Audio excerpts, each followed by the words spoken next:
మంచి రైతు మరియు తుఫాను. ఒక ప్రశాంతమైన గ్రామంలో విశాలమైన పొలాలు మరియు దట్టమైన అడవుల మధ్య వెంకయ్య అనే ఒక రైతు ఉండేవాడు. వెంకయ్య కష్టపడి పనిచేసే స్వభావం మరియు తెలివితేటలకు గ్రామంలో ప్రసిద్ధి చెందాడు. అతను తన జీవితాంతం పంటలు పండించడంలో గడిపాడు మరియు కాలక్రమేణా ప్రకృతి నుండి అనేక విలువైన పాఠాలు నేర్చుకున్నాడు. అతని పొలం చిన్నదిగా ఉండేది, కానీ అది సారవంతమైనది మరియు వెంకయ్య తన పనిపై గర్వపడుతూ ఉండేవాడు. అతను ప్రకృతిని ప్రేమిస్తూ జీవించడం మరియు తన పంటలను అవసరమైన వారితో పంచుకోవడంలో నమ్మకం కలిగి ఉండేవాడు. ఒక సంవత్సరం విత్తనం వేసే సీజన్ సమీపించినప్పుడు వెంకయ్య ఏదో అసాధారణమైనది గమనించాడు.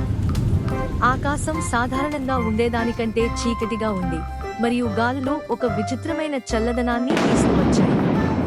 గ్రామవాసులు రాబోయే తుఫాను గురించి గుసగుసలాడుతున్నారు, కానీ అది ఎంత తీవ్రంగా ఉంటుందో ఎవరికీ తెలియదు. అయితే వెంకయ్య ఈ తుఫాను వారు ఇంతకు ముందు చూసిన వాటికంటే భిన్నంగా ఉంటుందని అనుమానం కలిగింది. అతను తన 2 కుమారులైన రాజు మరియు ఆనంద్లను సహాయం కోసం పిలిచాడు. రాజు పెద్ద కుమారుడు, బలవంతుడు మరియు కష్టపడి పని చేసేవాడు, కానీ కొంచెం ఓపిక తక్కువ. ఆనంద్ చిన్న కుమారుడు, ఆలోచనాపరుడు మరియు గమనించే స్వభావం కలిగినవాడు. తండ్రి నుండి నేర్చుకోవడానికి ఎప్పుడూ ఆతృతగా ఉండేవాడు. వెంకయ్య వారితో, ఒక పెద్ద తుఫాను రాబోతోంది. మన పొలాలు మరియు ఇంటిని రక్షించుకోవడానికి మనం సిద్ధం కావాలి అని చెప్పాడు. రాజు తన బలంపై నమ్మకంతో, నాన్న చింతించకండి, నేను పంటలను కట్టివేసి కంచెలను స్ట్రాంగ్ గా చేస్తాను. ఏది మన పొలాన్ని నాశనం చేయలేదు అన్నాడు. మరోవైపు ఆనంద్, నాన్న, మనం మనల్ని రక్షించుకోవడానికి ఇంకా ఏమి చేయవచ్చు? ఈ తుఫాను నుండి మనం ఎలా బయటపడగలం అని అడిగాడు.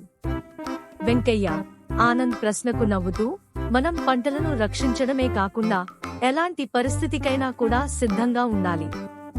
కొన్నిసార్లు వదిలివేయడం ఎప్పుడు అనేది తెలుసుకోవడంలోనే గొప్ప బలం ఉంటుంది అని సమాధానం ఇచ్చాడు.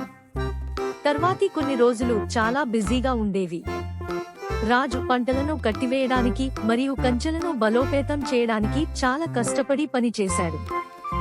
ఆనంద్ తండ్రి సలహా ప్రకారం కొన్ని పంటలను ముందుగానే కోయడంలో సహాయం చేశాడు మరియు వాటిని సురక్షితంగా నిల్వ చేశాడు. అతను తన తండ్రికి ఇంటి పైకప్పును బలోపేతం చేయడంలో మరియు వరదలను నివారించడానికి పొలం చుట్టూ డ్రైనేజీ కాలువలు తవ్వడంలో కూడా సహాయం చేశాడు. చివరకు తుఫాను వచ్చేసింది. అది ఎవరూ ఊహించనంతగా భయంకరంగా ఉంది. గాలులు చాలా బలంగా ఉన్నాయి, వర్షం అడుగడుగునా కురిసింది మరియు సమీపంలోని నది ఉప్పొంగి ఒడ్డు దాటింది. గ్రామవాసులు తుఫాను గడిచిపోవడానికి ప్రార్థిస్తూ తమ ఇళ్లలో దాగుకున్నారు. మరుసటి రోజు ఉదయం తుఫాను తగ్గిన తర్వాత గ్రామవాసులు నష్టాన్ని అంచనా వేయడానికి బయటకు వచ్చారు. అనేక పొలాలు నాశనమయ్యాయి మరియు పంటలు వరదలతో కొట్టుకుపోయాయి. రాజు పంటలను కట్టివేయడానికి చేసిన ప్రయత్నాలు వ్యర్థమయ్యాయి. తుఫాను చాలా శక్తివంతమైనది. అతను పొలంలో నిలబడి నాశనమైన పంటలను చూస్తూ నిరాశకు గురయ్యాడు. కానీ వెంకయ్య మరియు ఆనంద్ తమ పొలాన్ని పరిశీలించినప్పుడు కొన్ని పంటలు నష్టమైనప్పటికీ ముందుగానే కోయడం వల్ల చాలా భాగం వరకు కాపాడుకోగలిగారు. బలోపేతం చేసిన పైకప్పు వారి ఇంటిని రక్షించింది మరియు డ్రైనేజీ కాలువలు వరదలను నివారించాయి. రాజు కోపంతో మరియు నిరాశతో తన తండ్రిని అడిగాడు, ఇది ఎందుకు జరిగింది? నేను పంటలను రక్షించడానికి ఎంతో కష్టపడ్డాను, కానీ అంతా వ్యర్థమయ్యింది. వెంకయ్య రాజు భుజంపై చేయి వేసి, కుమారా, కొన్నిసార్లు మన నియంత్రణకు మించిన శక్తులు ఉన్నాయని అంగీకరించాలి. మనం ఎంత బలంగా ఉన్నా ప్రకృతితో పోరాడలేము. నిజమైన బలం అనేది ఎప్పుడు స్వీకరించాలి మరియు ఎప్పుడు వదిలివేయాలి అనేది తెలుసుకోవడంలో ఉంటుంది. కొన్ని పంటలను ముందుగానే కోయడం మరియు ఎలాంటి పరిస్థితికైనా సిద్ధం కావడం ద్వారా మనం అన్ని కోల్పోలేదు అని చెప్పాడు. ఆనంద్ కూడా మాట కలిపి, అన్నయ్య, నాన్న నాకు నేర్పాడు, తెలివి కూడా బలం వంటిదే. మనం ప్రకృతితో పోరాడకుండా దానితో కలిసి పని చేయాలి అన్నాడు.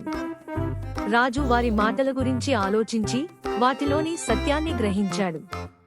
అతను పరిస్థితిని నియంత్రించడంపై ఎక్కువగా దృష్టి పెట్టడం వల్ల ఫ్యూచర్ని పరిగణలోకి తీసుకోవడం మర్చిపోయాడు. ఆ రోజు నుండి అతను తన తండ్రి జ్ఞానాన్ని మరింతగా వినడం ప్రారంభించాడు మరియు తన తమ్ముడితో కలిసి తమ పొలాన్ని పునర్నిర్మించడానికి పనిచేశాడు. గ్రామవాసులు వెంకయ్య యొక్క దూరదృష్టితో ప్రేరణ పొంది అతని సలహా కోసం వచ్చారు. వెంకయ్య తన జ్ఞానాన్ని స్వేచ్ఛగా పంచుకున్నాడు. భవిష్యత్తులో తుఫానులకు ఎలా సిద్ధం కావాలో మరియు ప్రకృతితో సామరస్యంగా ఎలా జీవించాలో వారికి నేర్పాడు. కాలక్రమేణా గ్రామం మరింత స్థిరంగా మారింది మరియు దాని ప్రజలు జ్ఞానం మరియు ధైర్యంతో సవాళ్లను ఎదుర్కోవడం నేర్చుకున్నారు. కథానీతి: జీవితంలో తుఫానులు రావచ్చు, కానీ అవి ఎలా ఎదుర్కోవాలో తెలుసుకోవడం ముఖ్యం.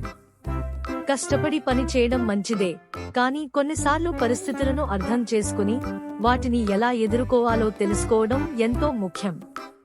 ప్రకృతితో పోరాడకుండా దానితో కలిసి పని చేయడం వల్ల మనం ఏ పరిస్థితినైనా ఎదుర్కోగలం. అతిగా ఆశించకండి, ఉన్న దాంతో సంతోషించండి. మార్పులను అంగీకరించడం మరియు సిద్ధంగా ఉండడం వల్ల జీవితంలో సవాళ్లను ఎదుర్కోవచ్చు.